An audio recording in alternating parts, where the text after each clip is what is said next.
Hello. I'm sitting here in my kitchen. I've been chopping up vegetables for Christmas dinner, so I look a little bit of a mess right now, so please excuse me. I got my little bonnet on, protecting my hair, and just cutting up broccoli and cauliflower and stuff for 7-layer salads and broccoli salad. We're having a pretty big spread, mac and cheese, gumbo. There's a bunch of different stuff. Probably won't eat too much of it. I'm sad. But I am eating gumbo. I'm sorry, Lotus. I'm eating gumbo. I'm gonna omit the rice, but I'm going to eat the gumbo. I gotta have a bowl. I got to have one. I know you're probably thinking like you don't have to have anything, but no. If you could ever taste my mom's gumbo, you understand why I need to have a bowl of gumbo. But that's going to be the only solid food I'm going to eat. I'm not going to eat any more other starchy stuff, which is my weakness. But far as the waist shedding has been going, I'm shedding waist. I'm no longer saying that I am losing weight. I watched a video by a guy named Dahudi Ra, and he said to stop telling yourself that you're losing weight, because if to say that you've lost something or you're losing something means that you seek to find it, or it's something that you want to find. I'm like, oh no, no, I don't want to find my waist back. I need to get rid of this. So I'm not going to tell myself that I am losing weight, because I don't want to subconsciously tell my body that we're missing out on something, that we wish to find this back to hold on to. No, we want to get rid of the waste because it is killing the body. So I am now shedding waste. I am getting rid of all the toxins and everything that I have accumulated over the years from emotional eating and everything that nature. I kind of wanted to make this video because I was a little upset. Um, Today, it's supposed to be a house full of children. As you can hear, there's no noise, so that's an indicator there's no children here. I have a rowdy bunch of nieces and nephews, and I was kind of looking forward to seeing them for Christmas, but that's not going to happen because their mothers are acting a plumb darn fool.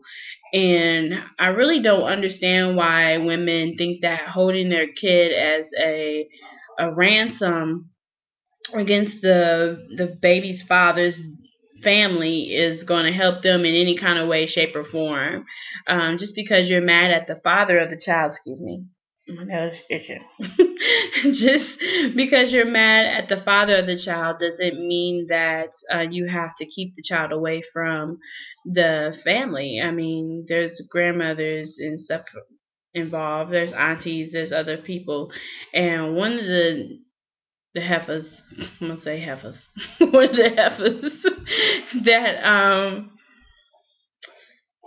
just okay. One of the heifers that we talked to said that well, he's going to be with his family for the holidays. And I got so upset, like, this heifer done lost her mind, like, saying, like, we're not his family or something. I think that is just so rude. As a kid growing up, I kind of had to endure some of that type of stuff, and that hurts. It's very hurtful to have your parents not agree with each other or try to keep you away from the family. And when, especially when the kid really likes being around the family and loves their family. Growing up, I never forget, my mom was mad at my dad for something. I really don't know what she was mad about, but my dad was coming to pick me up, and she said, you can't go. And I'm like, why? And I'm like ready to go, bags packed, everything.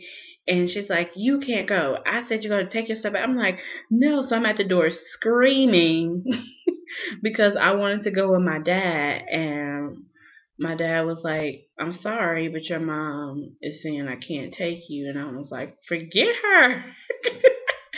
I'm going with my dad. So I'm standing in the door. I had to be about 10, because I was the twins were born, so I had to be about 9 or 10, and I was just standing in the door, just screaming, like just literally high pitched scream, wanting to go with my dad, and I just opened the door and just walked out. and got in the car with my dad, and she finally let me go. But I remember that kind of stuff, and it just really hurts. And having to hear, like, I would go spend summers with my grandmother, my dad's mom, and my mom would say stuff like, "Well, you can't see your dad," da da da da. Like, and my grandmother, which was sanctified, holy, evangelist, missionary, and Church of God of Christ, was like, "I don't give a damn what your mama's." You are going to see your dad. Now, I love to be around my dad, and it hurts because the kids suffer in the long run. They think that they're really hurting the other people, and it's really not the case. You're really hurting the kid because we have a Christmas tree filled with Christmas gifts, and none of the grandchildren are going to be here except for one, and she's the baby. She's the only one out of my brother, my brother who lives here with me, um, of his kids that, and actually the other one too. The other brother, both his baby moms crazy, but this one is the only one who has good sense. Like, I really don't get it. It's like, be careful who you have kids with, and I can't wait to see my niece tomorrow, London. She's gonna be here all day, so I'm excited to have her, and we play and dance. La, la, la, la, la, la. That's our little dance we do. But I just kind of wanted to get that off my check. I wanted to make a video about my weight loss. That's coming next. I can't wait. I'm excited. I'm going to Africa. Going to Senegal. I'll be in Dakar and St. Louis, Senegal, the weeks of December 3rd through December 17th. I am very excited. I just got all my days approved. Yay! From work. So I am just excited and ready to go explore the world, make some connects over there because I do have ulterior motive for going.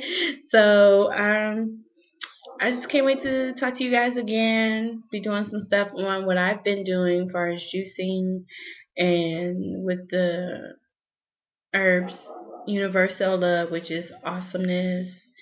I wanted to show you guys how I am mixing everything because that's been some questions that some people have asked me, like, well, what do you do with it? What is it? What does it look like? Is it nasty? Is it, ew, I wouldn't drink that. Especially, oh, and it's so funny, I was at work Friday, and ever since I've been there, like from the first day, like somebody was like getting sick. We had like a viral sinus infection, no, a sinus infection that was not contagious. Then, excuse me, the stomach flu, which is contagious. And so then this other lady, she had a viral bronchial infection. It was like everybody was getting sick, and it's a small room, and it was only like 6 to 8 of us. And then one lady, she ended up having to quit because her daughter is type 1 diabetic, and she kept her sugar kept dropping really low or was really high. So she didn't want to keep, having to take off work because of her daughter. So she quit. But then there was only 2 people in the room who had not got sick. It was me, the trainer, well, 3 people, me, the trainer, and a guy named Jerry. So the trainer ended up leaving. She went home. She was good. So our supervisor came in, who's from Tampa, and her daughter caught the stomach flu. And so I was like, well, you're going to get sick next because, you're in the house with her. You're going to get sick. So work Thursday, my boss has turned like lily white. I'm talking about ghostly white. And I'm like, you don't feel too good, do you? She's like, no, I don't feel good. I'm like, stay away from me. Everybody's been some Lysoling things and sanitizing stuff, and I'm like, you guys are spraying all this stuff.